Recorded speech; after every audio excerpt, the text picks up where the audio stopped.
morning. My name is Naveed. I'm from the States, Nashville, Tennessee. Go to Vanderbilt University. I'm a student.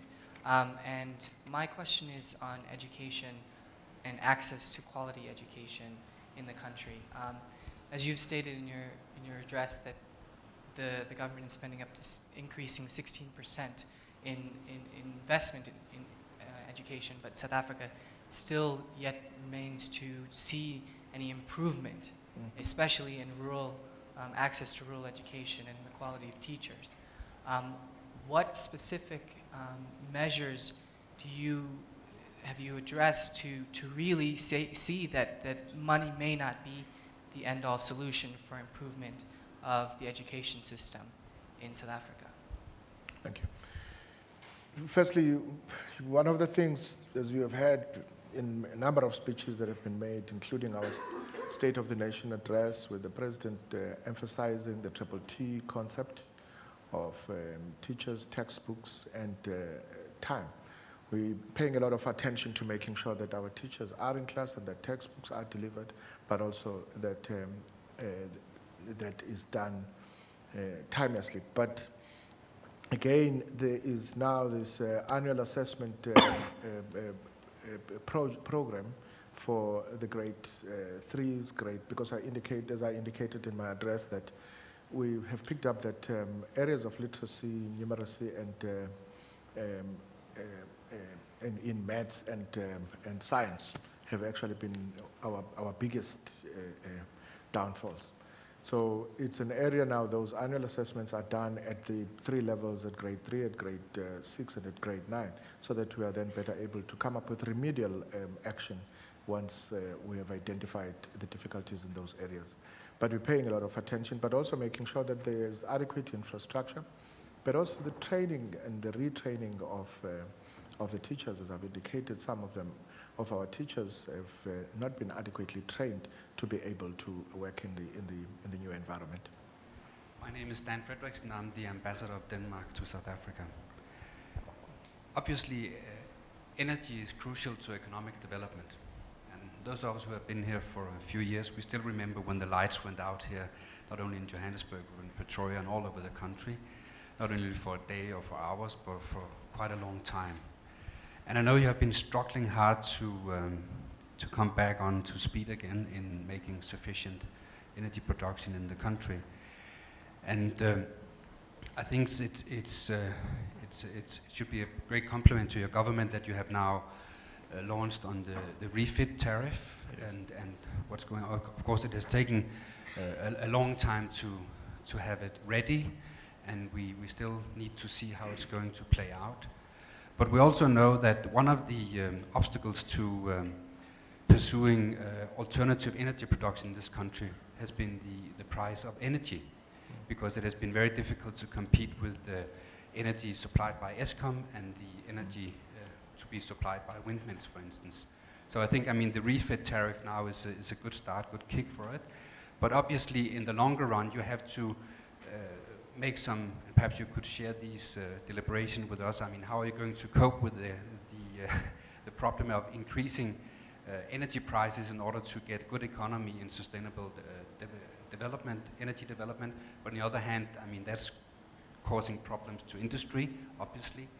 So how are you going to deal with that in the future? Is it likely that the prices are going to increase even more? Are you going to do it in another way?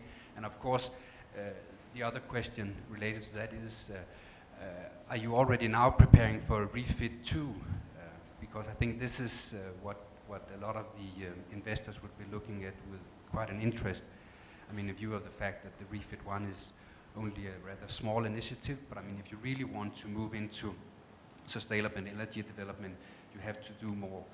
And then the third question is, of course, that in the view of the disaster in Japan, if I can use that word, I think the whole world has really had to rethink how do we deal with nuclear energy. And I know it's part of the energy strategy in South Africa, and it has many benefits, obviously, but I think we have been reminded that recently that it is also a lot of backsides to that. So if you could share a little bit, how do you see the energy production in South Africa needed to sustain the economic development? Thank you. Our Department of Energy is actually working very hard. One, to ensure the security of supply of energy, as we have learned our lessons in the past, that when the economy grows, it is likely to put pressure on its capacity, particularly in energy. So I must say that the lessons we have learned, and that is why we are putting so much into it, but also as refit one, as you correctly asked, whether we are moving into refit two. The competition is actually supposed to bring about that kind of a balance that, you know, that is why we also introduced the ISMO to also address the issue of ESCOM being the player and the referee as well. So that actually has taken off the ground, and we are looking at expediting the process. All the players are on the table. The product we have now is a product that came out not only from government and ESCOM as a state-owned entity, but it also was a consultative process where the industry and the other players were involved and they took part. So it is a product of some kind of collaborative work. The increases then would then be, they would then take into account the situation outside of this, and that is why we're looking at the other alternative sources of energy, as you've correctly stated, but they also come with their challenges, as we have seen with the situation in Japan. But that also is one of the things that crises would do. They would teach people some lessons. So it's a matter of making sure that whilst nuclear is still on the agenda as one of our alternative energy sources, but that we put in place mechanisms that would shield us from a situation that we have seen. The people that are working on all our energy plans are actually have indicated what the difference is. I may not be fair with the actual details, but they have actually indicated what the differences are between our own energy, nuclear production and the situation in Japan, which has been in place for a very long time before the new technology. Well, but very quickly on that, what is your instinct that what has happened in Japan has changed the debate fundamentally, or is this just a blip in terms of South Africa? Look, we would not make the mistake of not taking into account the risks posed by the situation in Japan. But as I've indicated, the experts have actually been looking at that and in order to advise government what would we actually do to mitigate a similar occurrence. My name is Ibrahim Patel, President of the Middleburg Chamber of Commerce and Industry. Minister, regarding energy, if we compare South Africa's energy costs, we were the cheapest 10 years ago compared to the USA, Turkey, Australia, and China. If we look at Kusile Power Station, today it is the most expensive power station in the world, and for every megawatt of electricity that we're producing at Kusile, South Africa has become the most expensive. How does that impact upon our electricity costs? Secondly, if you compare productivity, South African dock workers at the Durban port, how long does it take them to offload a container ship versus their colleagues in Rotterdam, Singapore, and Dubai? Again, a question of productivity.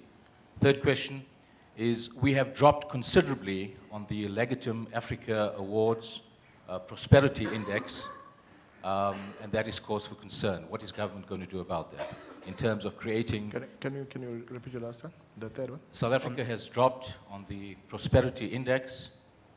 The markers used by the Legatum Africa Prosperity Index, the markers that they would use for countries that create an enabling environment for entrepreneurship to flourish. We have dropped considerably on that.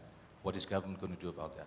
Okay. With regards to the energy costs, and as you've correctly pointed out that Not long ago, we were the cheapest, and all of a sudden, things have...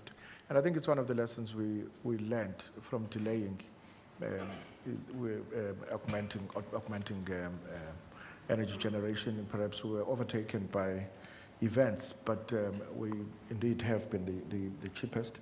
And when you have lagged behind, when you try to catch up, we're catching up at a time when it is also costly to actually begin. And as you would agree with me, that once we have the infrastructure in place, we would be in a position, and once we have also put in place systems that would allow for energy generation and open up competition, we should be in a position, once the infrastructure has been laid, we should be in the position to actually work towards reducing the burden, both on the individuals but also on business. The productivity in ports, it's a general question that I raised earlier. And that if we have not been able to build that efficiency in that, in the movement of goods,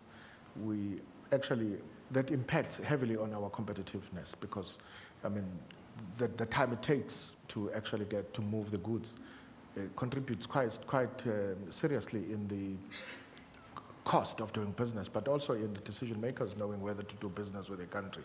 So it's one of the things that government departments are working closely together to try and address the issue of expediting and reducing the time it takes, the turnaround time at the ports.